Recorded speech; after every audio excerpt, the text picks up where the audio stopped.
خوش آمدید۔ آج ہم بات کر رہے ہیں پاکستان کے آٹو سیکٹر کی، جہاں کچھ بڑی تبدیلیوں کی آہٹ سنائی دے رہی ہے۔ ہمارے پاس ایک تجزیاتی رپورٹ ہے جو نئی نیشنل ٹیرف پالیسی یعنی 2025 سے 2030 تک کے منصوبوں پہ نظر ڈال رہی ہے، اور یہ بھی کہ پاکستان اسٹاک ایکسچینج میں جو کار کمپنیاں ہیں ان پر کیا اثر پڑ سکتا ہے۔ بنیادی طور پر تین بڑی چیزیں لگ رہی ہیں۔ ایک تو یہ کہ باہر سے جو مکمل تیار گاڑیاں آتی ہیں CBUs جنہیں کہتے ہیں، ان پر ڈیوٹی کم کرنے کی بات ہے۔ مطلب اگلے کچھ سالوں میں یہ تقریباً 40% سے کم ہو کر 15% تک جا سکتی ہیں۔ جی ہاں، یہ کافی بڑی کمی ہوگی۔ دوسری بات، استعمال شدہ گاڑیوں کی امپورٹ آسان کرنا، یعنی پرانی گاڑی کی عمر کی حد 3 سال سے بڑھا کر 5 سال کر رہے ہیں، اور سنا ہے مالی سال 26 سے ان کی کمرشل امپورٹ بھی شروع ہو جائے گی۔ بالکل، یہ بھی ایک اہم پہلو ہے۔ اور تیسرا، وہ جو مقامی پرزہ جات لگانے کی شرط تھی، لوکلائزیشن، اس میں بھی کچھ نرمی کا اشارہ ہے۔ ہاں، وہ 70% والی بات پر شاید اب اتنی سختی نہ رہے۔ تو آج ہم یہی سمجھنے کی کوشش کریں گے کہ یہ سب مل کر مارکیٹ کو کیسے بدل سکتا ہے، اور خاص طور پر سرمایہ کاروں کے لیے اس کا کیا مطلب ہے۔ تو آئیے ذرا گہرائی میں جاتے ہیں۔ اچھا، تو صورتحال کچھ یوں لگ رہی ہے کہ ایک طرف تو کوشش ہے گاڑیاں سستی ہوں عوام کے لیے، لیکن دوسری طرف جو یہاں گاڑیاں اسمبل کر رہے ہیں ان کے لیے نئے چیلنجز کھڑے ہو رہے ہیں، ہے نا؟ بالکل بالکل، یہ ایک طرح کی کشمکش ہے۔ اور دیکھیں، دلچسپ بات یہ ہے کہ جو باہر سے سستی استعمال شدہ گاڑیاں آئیں گی نا، وہ تو براہ راست مقابلہ کریں گی خاص کر ان کمپنیوں سے جو یہاں چھوٹی سستی گاڑیاں بناتی ہیں۔ اچھا جی ہاں، رپورٹ میں پاک سوزوکی یعنی PSMC اور ہونڈا ایٹلس یعنی HCAR ان کو زیادہ خطرے میں بتایا گیا ہے۔ وجہ یہی ہے کہ ان کا فوکس زیادہ تر چھوٹی گاڑیوں اور سیڈانز پر ہے، اور الیکٹرک گاڑیوں یعنی EVs میں بھی ان کا کوئی بڑا پلان فی الحال نظر نہیں آتا۔ لیکن کیا یہ اثر سب کمپنیوں پر ایک جیسا ہی پڑے گا؟ رپورٹ میں انڈس موٹر جو ٹویوٹا بناتی ہے اس کو تو کافی مضبوط کہا گیا ہے۔ جی ہاں، انڈس موٹر یعنی INDU کی پوزیشن نسبتاً بہتر لگ رہی ہے۔ اس کی کیا وجہ ہے؟ وہ کیسے زیادہ مضبوط ہیں؟ دیکھیں، اس کی کئی وجوہات ہیں۔ ایک تو ان کے پاس گاڑیوں کی ورائٹی زیادہ ہے، ان میں ہائیبرڈ ماڈلز بھی ہیں جو آج کل ویسے بھی کافی چل رہے ہیں۔ صحیح۔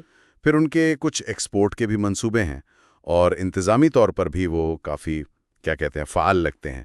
تو یہ سب چیزیں ملا کر انہیں مارکیٹ کے جھٹکے سہنے میں مدد دے سکتی ہیں۔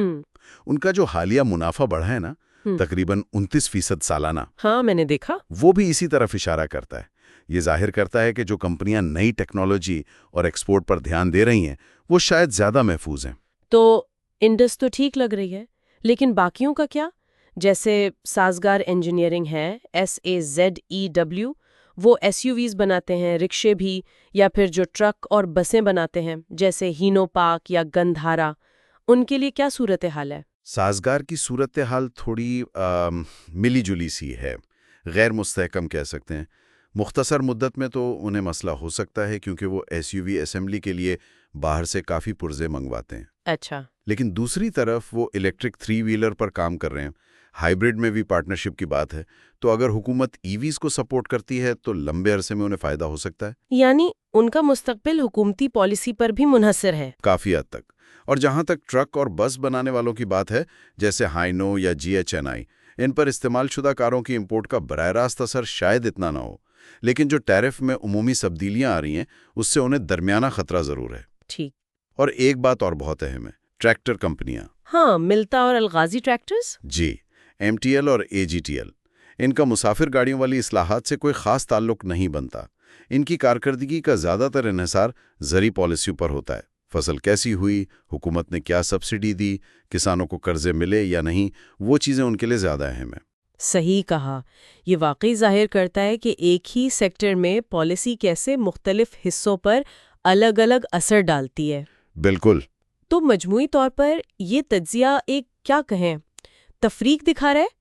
کچھ کمپنیاں مشکل میں پڑ سکتی ہیں، کچھ بہتر حالت میں ہیں، یا کچھ پر اثر کم ہے۔ دیوان فاروق موٹرز کا بھی ذکر تھا رپورٹ میں، DFML۔ جی، ان کا ذکر بھی ہے۔ ان کے آپریشنز تو ویسے ہی بہت کم ہیں، تو انہیں بھی زیادہ خطرے میں ہی شمار کیا گیا ہے۔ تو اس سب کا خلاصہ کیا ہے؟ لب لباب کیا نکلتا ہے؟ یہی لگتا ہے کہ پاکستان کا آٹو سیکٹر اب زیادہ کھلی مارکیٹ کی طرف جا رہا ہے، جس سے شاید گاڑیاں تو سستی ہو جائیں، لیکن جو یہاں بنا رہے ہیں ان پر دباؤ بڑھے گا۔ بالکل، خلاصہ یہی ہے۔ تجزیہ تو صاف کہہ رہا ہے کہ سرمایہ کاروں کو اب بہت سوچ سمجھ کر چلنا ہوگا۔ جو پرانی طرز کی اسمبلنگ کمپنیاں ہیں، جن کے پاس کوئی واضح ای وی پلان نہیں یا بزنس کو پھیلانے کا کوئی نیا طریقہ نہیں، ان کے لیے مشکل وقت ہو سکتا ہے۔ جبکہ وہ کمپنیاں جو ہائیبرڈ یا ای وی پر توجہ دے رہی ہیں یا ایکسپورٹ کا پوٹینشیل رکھتی ہیں، جیسے انڈس کی مثال ہم نے دیکھی، وہ شاید اس صورتحال کو بہتر طریقے سے ہینڈل کر لیں۔ اور ٹریکٹر والے تو بالکل الگ ہی کھیل ہے۔ جی، وہ الگ معاملہ ہے۔ یہ پوری صورتحال ایک بڑی بحث بھی چھیڑتی ہے کہ کب تک صنعتوں کو تحفظ دیا جائے اور کب مارکیٹ کو کھولنا زیادہ فائدہ مند ہے۔ یہ ایک بنیادی سوال ہے۔ یقیناً، اور یہ کمپنیوں کے لیے بھی ایک پیغام ہے کہ حالات بدل رہے ہیں تو انہیں بھی تیزی سے حکمت عملی بدلنی ہوگی۔ جی بالکل، اور جب تک مالی سال 26 کا بجٹ پوری طرح سامنے نہیں آتا نا، تب تک مارکیٹ میں تھوڑی بے یقینی تو رہے گی۔ اور آخر میں سننے والوں کے لیے ایک سوال چھوڑ جاتی ہوں۔